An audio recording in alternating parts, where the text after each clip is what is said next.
เอกเกาหลีที่ประเทศเกาหลีณหมอปูซานเวแดแต่เดี๋ยวก่อนคลิปเนี้ยผ่านมา2 ปีแล้วเราเองก็จำไม่ได้เหมือนกันว่าทำอะไรไปบ้างแต่ว่ามาดูกันเถอะสวัสดีวันจันทร์ตอนนี้กำลังเดินไปเรียนนะคะเมื่อคืนนอนแค่3 ชั่วโมงเองไม่อยากไปเรียนเลยและนี่ก็คือไอติมที่เรากำลังติดมากทางเดินไปเรียนก็จะแบบธรรมชาติแบบนี้เลยเพราะว่ามออยู่บนภูเขาต้นไม้เยอะมากวันนี้ก็มาเช้ากว่าปกติเพราะว่าจะมาถ่ายคลิปแต่ว่าขอกินไอติมก่อนแต่ว่าถ้ากินไอติมมันดูแบบยังไงก็ไม่รู้อะทุกคนมันแบบขอเซ็นเซอร์ดีกว่าและวิชาแรกของเราก็จะเป็นวิชาทันเดมเป็นวิชาที่ให้คนเกาหลีกับคนไทยจับคู่กันเพื่อแลกเปลี่ยนภาษาแล้วก็วัฒนธรรมอาจารย์ก็จะให้ท็อปิกมาเป็นเรื่องทั่วๆไปเกี่ยวกับไทยแล้วก็เกาหลีนั่นแหละอาหารแปลกๆสถานที่ที่น่าสนใจปัญหาในโรงเรียนหรือว่าแผนการเที่ยวตอนปิดเทอมของเพื่อนๆแต่ละคนเราก็จะต้องจับกลุ่มคุยกันนะคะเพื่อที่จะเตรียมงานว่าจะทำเรื่องอะไรดีใครจะทำหน้าที่ไหนใครจะทำรายงานใครจะทำสไลด์เพื่อที่จะพรีเซนต์ในคาบถัดไปบางคาบก็มีโต้วาทีด้วยนะสำหรับเราคือยากมากไม่รู้จะพูดอะไรส่วนการสอบเนี่ยส่วนมากก็จะเป็นการทำคลิปอาจจะเป็นให้ไปไหนสักที่หนึ่งให้ดูหนังแล้วก็มาวิเคราะห์หรือว่าให้ไปกินอาหารอันนี้ก็จะเป็นตัวอย่างการสอบครั้งหนึ่งของเราได้ไปที่จิมจินบังหรือว่าออนเซ็นเกาหลีนั่นเองด้วยความที่ตารางวันนี้นะไม่มีเวลากินข้าวเลยแต่ว่าคาบเนี้ยมีเวลา2 ชั่วโมงอาจารย์ก็เลยจะปล่อยให้ไปกินข้าวก่อนตอนที่คุยเสร็จอันนี้ก็กำลังเดินกลับไปกินอาหารที่หอนะคะเดินประมาณ5 นาที10 นาทีก็ถึงแล้วเพราะว่าเราเหมาบัตรอาหารไว้แล้วแต่ว่าไม่ได้ถ่ายบรรยากาศมาอดโชว์ลงอาหารเลยว่าตอนกินข้าวเป็นยังไงคาบที่2การล่ามและการแปลวิดีโอภาษาไทยคาบเนี้ยก็ได้จับคู่กับคนเกาหลีอีกแล้วอันนี้เราทำงานของใครของมันนะแต่ว่าเราก็จะปรึกษากับบัดดี้ของเราได้ซึ่งงานเนี่ยก็จะเป็นการหาคลิปใน YouTube มาแปลคนไทยก็หาคลิปเกาหลีมาแปลเป็นไทยคนเกาหลีก็หาคลิปไทยมาแปลเป็นเกาหลีพอแปลแล้วเราก็จะดาวไว้ในแอปโน้ตนะคะพอเสร็จปุ๊บเราก็จะไปให้อาจารย์ตรวจแต่ว่าพอทั้งหมดถูกเนี่ยเราก็จะต้องเอาไปใส่ในวิดีโอทำเป็นซับไตเติลออกมาเลยแล้วก็ส่งอาจารย์เป็นวิดีโอเดี๋ยววิดีโอก็จะเอามาโชว์ในคาบถัดไปแต่ว่าตอนนี้เรากำลังจะไปทะเลหลังเลิกเรียนเพราะว่าเพื่อนเนี่ยอยากจะถ่ายรูปหมู่เพราะมันใกล้จะจบปีการศึกษาแล้วอันนี้ก็จะเป็นเพื่อนคนไทย10 คนนะคะที่มาแลกเปลี่ยนด้วยกันเลิกเรียนแล้วนะคะแต่ว่าหลุดมาอยู่ในอีกปีนึงแล้วน่ารักมาก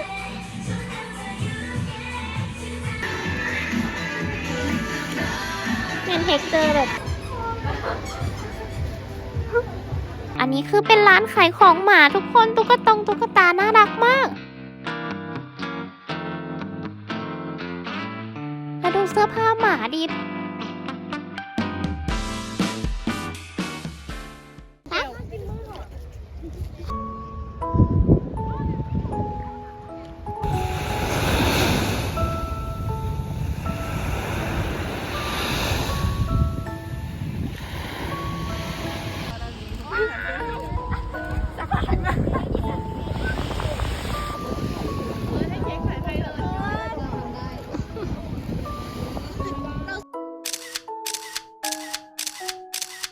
แล้วปีนั้นคือเทรนขุดทรายรูปหัวใจกำลังมาไปเจอหาดทรายไหนไม่ได้จะต้องรีบขุดรูปหัวใจอย่างเดียวแต่ว่าขุดมาไม่รู้กี่ที่ละยังไม่เคยทำได้สำเร็จตกเย็นมากินแซลมอนแล้วคืออะไรรู้ป่ะร้านเนี้ยอร่อยมากคือเนื้อแน่นแบบว่าแซลมอนชิ้นใหญ่มีของแถมมีขนมมีนมเปรี้ยวแถมแต่แต้มบุญไม่ถึงคือได้กินแค่ครั้งเนี้ยครั้งเดียวครั้งอื่นคือพยายามจะสั่งหลายรอบแล้วนะร้านก็ปิดบ้างอะไรบ้างจนแบบไม่เคยได้กินอีกเลยอะสวัสดีวันอังคารวันที่โหดที่สุดของสัปดาห์เช้ามาเราก็จะรีบคว้าข้าวปั้นมา1 ชิ้นเพราะว่าตารางเรียนวันนี้ไม่มีเวลากินข้าวเลยซึ่งจะโทษใครไม่ได้แล้วนอกจากตัวเองที่จัดตารางเรียนแบบนี้เพราะว่าถ้าเราอัดทุกวิชาไว้วันนี้เนี่ยเราก็จะว่างในวันพฤหัสกับศุกร์เพราะเราก็จะไม่มีเรียนวันพฤหัสกับศุกร์แล้วเราก็จะหยุดพฤหัสศุกร์เสาร์อาทิตย์ซึ่งมัน amazing เพราะฉะนั้นอดทนต่อไปมาเจอกับวิชาแรกนะคะเป็นความเข้าใจในวัฒนธรรมเกาหลีร่วมสมัยทุกครั้งอาจารย์เขาก็จะมีบทความมาให้นะคะให้เรามาอ่านแปลเกาหลีเป็นเกาหลีซึ่งมันถามว่าเข้าใจมากขึ้นไหมก็ไม่ ก็นั่งแปลเองนะคะแล้วก็ ก็จะต้องทำความเข้าใจไปด้วยกันเนี่ยแหละแล้วเขาก็อาจจะมาเปิดสื่อนู่นนี่ให้ดูก็จะเป็นเรื่องแบบวิชาการนิดนึงปัญหาสังคมผู้สูงอายุโครงสร้างประชากรวิเคราะห์สื่อภาพยนตร์ว่ามันแสดงถึงค่านิยมวัฒนธรรมอะไรบ้างของเกาหลีหรือว่าภาษามือเขาใช้กันยังไงท่าทางในการสื่อสารใช้ยังไงแล้วคือทุกครั้งเนี่ยก็จะมีการแบบสอบฟังสอบเขียนด้วยซึ่งที่เขียนอยู่เนี่ยก็คือเขาเปิดคลิปให้ฟังแล้วก็ให้เราเติมในช่องว่างว่าเขาพูดว่าอะไรบ้างอันนี้เราก็ไม่ได้เต็มหรอกนะแต่ว่าชอบมากรู้สึกว่าเหมือนเล่นเกมเลยสนุกดีเมื่อจบคาบนี้แล้วนะคะ เราก็จะวิ่งจูดไปอีกห้องนึงเพื่อไปรีบแกะข้าวปั้นกินนี่แหละตอนนั้นคือไม่สบายด้วยก็เลยต้องรีบกินแล้วก็กินยาให้เสร็จก่อนที่อาจารย์จะมา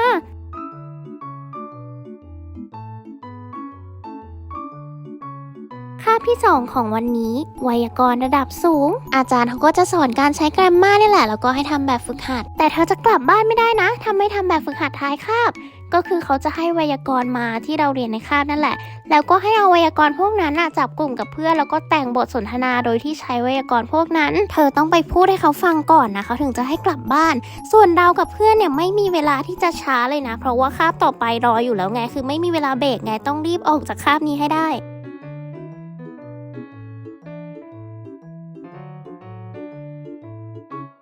ออกมาปุ๊บไปเจอวิชาที่หินกว่าเดิมอีกอันนี้ก็จะเป็นวิชาแบบโคเรียนดราม่าเธอเป็นแบบซีรีส์เกาหลีใครฟังก็ถามว่าหุ้ยดีจังเลยได้เรียนเกี่ยวกับซีรีส์สนุกแน่เลยไม่ใช่ส่วนตัวไม่สนุกเลยไม่ชอบเรียนเลยเพราะว่าอะไรมันยากมากเขาก็จะคัดซีรีส์มาแล้วนะคะว่าเทอมนี้มีซีรีส์อะไรบ้างแล้วคือเขาก็จะเปิดซีรีส์ให้ดูเพื่อที่จะวิเคราะห์ว่ามันสื่อถึงวัฒนธรรมค่านิยมอะไรในสังคมนอกจากนั้นเนี่ยมันก็ยังเชื่อมโยงไปถึงประเด็นต่างๆในสังคมแบบโรฮิงญามุสลิมอะไรก็ไม่รู้คือกลายเป็นเรื่องการเมืองไปเลยก็เรียนคำศัพท์เรียนเนื้อเพลงแล้วก็พวกประเด็นสังคมบ้านเมืองเนี่ยเราก็ต้องไปจับกลุ่มอภิปรายกันแล้วก็มีเรียกแบบยืนพูดเรียกพรีเซนต์ด้วยนะซึ่งโอ้ my god ฉันไม่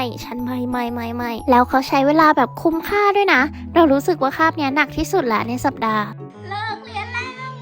ว้ายอันนี้คือแบบว่า3 รอบแล้วซึ่งอย่าคิดว่าวันอังคารจบแล้วมันจะจบเพราะว่าคาบวันพุธเนี่ยมันก็คือทันเดมอีกแล้วจำได้ไหมไอวิชาที่เขาให้งานกลุ่มมาในวันจันทร์เนี่ยมันก็เลยต้องมาลงในคืนวันอังคารไงเราก็จะเริ่มเอาแหละคิดละทำเรื่องนี้ทำสไลด์ทำอะไรเงี้ยมีหลายอังคารมากที่โตรุ่งไม่ได้นอนบางทีทำจนร้องไห้แล้วมันก็จะมีการบ้านคาบแกรมมานั่นอีกเขาก็จะชอบให้แต่งประโยคส่งในเว็บไซต์มันจะมีเว็บไซต์ของมอนะคะที่แบบให้ส่งงานคือตอนเนี้ยที่เราเรียนจบแล้วเรารู้สึกว่างานที่เขาให้มาเนี่ยมันเป็นงานง่ายๆแบบทำง่ายๆแป๊บเดียวก็เสร็จนะแต่ถ้าย้อนกลับไปตอนที่ยังเป็นเด็กมหาลัยอยู่เรารู้สึกว่าทุกอย่างมันแบบไอ้นู่นไอ้นี่มันเยอะแยะไปหมดเรารู้สึกว่ามันยากมันเยอะเราก็เลยใช้เวลาทำนานมากทุกคนทำทั้งน้ำตาเช้าวันพุธนะคะก็คือรีบวิ่งจะสายแล้วกลับมาที่วิชาทันได้อีกครั้งก็คือเอางานกลุ่มมาพรีเซนต์วันนี้ก็จะมีคนจากข้างนอกมาดูด้วยนะตื่นเต้นมากอันนี้ก็จะเป็นบรรยากาศการพรีเซนต์นะคะคนเกาหลีพูดไทยคนไทยพูดเกาหลีคือตอนนั้นทุกคาบที่พรีเซนต์คือกลัวมากการพูดในที่สาธารณะคือไม่ได้เป็น0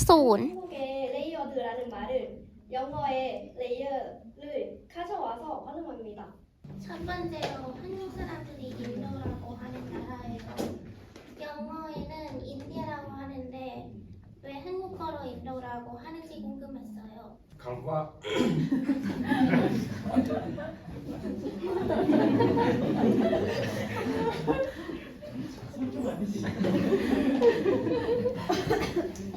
คำว่า mask คนไทยเรียกกันว่า mask ครับพอพรีเซนต์จบทุกกลุ่มเนี่ยเราก็จะทำการซุ่มกลุ่มใหม่เพื่อที่จะทำเหมือนเดิมในอาทิตย์ถัดไปอันนี้เลิกเรียนแล้วมีเบรกด้วย